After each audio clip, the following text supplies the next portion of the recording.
3-year-old fell out of this tree, and it was this flower bed here that broke her fall and even saved her life.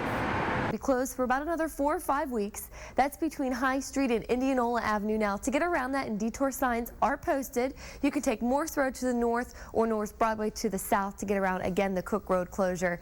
And now taking a look outside, this is 270 in Dublin at 33 and 161. You can see only a few cars out right now, and everything's cruising right along up to speed. There was a 5-car accident that happened there that had only 1 lane of traffic getting through for about the past hour. Now 2 lanes of traffic are getting through, but you can see backed up all the way past 161. Actually past Morse. We are doing really well out there. We don't have any accidents to report, and traffic's been really light so far this morning. Let me take you outside to show you how our highways are looking right now. The little boy was spotted in the middle of the lake. That's about 50 feet from where I'm standing. The men say they didn't hesitate to jump in and rescue him. No problems right now, and that's the first time I've been able to say that all morning long, so no issues out there to slow you down. We're checking in. This is 670 at 5th Avenue. If you're heading in from 270 in the east side, really not looking too bad. It's definitely crowded, but everything's moving right along. Sorry. The family of 29-year-old Nicholas Foss sobbed in court today as they finally heard from the OSU student who took his life. I just want you and your family to know how deeply sorry I am for your loss. Brent Good punched Foss in a bar fight last year, killing him. Family, friends, and coworkers say Nick was kind and loved helping people. That's why he was going to school to be a nurse. The lethal punch was thrown outside this bar in downtown Columbus 15 months ago. Foss's brother watched him go down and not get back up. It was a blindsided punch, and my brother never saw it coming. He never had a chance. I witnessed the punch and Mr. Good take off running. Good will serve 31 days behind bars and 60 days on an ankle monitor, and then will be under 3 years of intensely supervised probation. Nick's dad says his son is the first thing he thinks of in the morning and the last thing at night. For the past 15 months since Nick's tragic death on April 8, 2008 have been a nightmare for all of us who knew and loved him. Nick was a compassionate man who would text his mom every night. That's what I miss the most, is he and I texting each other, just, I love you, and, you know, what's up, Mom? And just, that's really what I miss so much. Nick was hoping to live out his dream to help people, and he did. Most of his organs were donated, saving lives with his untimely death. You saw their fancy footwork from the quick step to the rumba. Sunday night, the cast of Dancing with the Stars jive at Nationwide Arena. It's a 2-hour crowd-pleasing show that takes months of planning to busloads of sequins.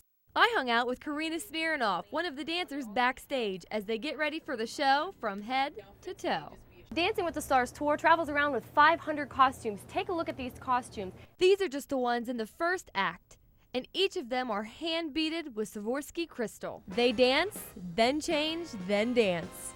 Pretty much undresses and put the next dress on, and we run back down to the dance floor. The stars weren't the only ones on the stage tonight. 10 local dancers opened the show and competed for a trophy, and this time the judging was a little different. Fabian Sanchez awarded the trophy. Some dancers have passion on and off the stage. Max proposed on New Year's Eve. Who are the stars for next season? Dancers are the last people to find out. Sometimes we actually find out when we see the celebrity walk into the studio where we're meeting them. I'd love to dance with The Rock. Dancing 36 numbers. Tour show is just non-stop. 13 new stars, 10 weeks, 1 winner. The new season of Dancing with the Stars starts March 9th right here on ABC. I'm Ashley Drane, ABC 6 on your side. Brent Laring and his 4-legged friend Penny Lane love walking in Goodale Park. She's like our child, so she's definitely like part of the family. And just like so many pet owners, Brent just wants Penny Lane to be happy and flea free. We have her on this Sentinel pill, which one time a month we give it to her, and it's prevented her from getting any type of fleas as long as we've had her, which has been 6 years. So we sort of don't even worry about it these days.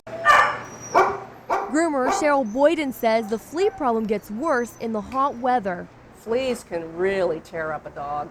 If they're not on any kind of a flea treatment, they're very prolific, they multiply very quickly, it's exponential.